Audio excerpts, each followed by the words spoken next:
আসসালামু আলাইকুম দর্শকবৃন্দ। আমাদের ফটিক মিয়া অনেক দিন যাবৎ বিদেশ ছিলেন, কিন্তু সে কোনো বিদেশ যেয়ে কোনো ফলাফল পায়নি, কিন্তু কিছু সবজির আবাদ করেছে। খুব সুন্দর সবজি হয়েছে, দেখাচ্ছি, আপনারা লক্ষ্য করেন। এটা হলো শসার ক্ষেত, সামান্য কিছু শসার ক্ষেত করেছে এবং পাশাপাশি কুমড়ার ক্ষেত করেছে। দেখেন কুমড়া কিভাবে ধরেছে, সুন্দর সুন্দর কুমড়া।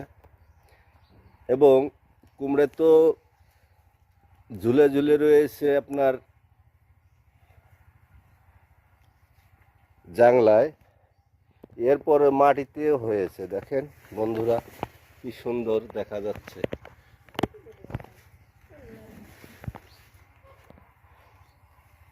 সব রকমের সবজি আছে, সব রকমের সবজি আছে, দেখতে খুবই ভালো। এবং 19% জমির ভিতর বাড়িও আছে।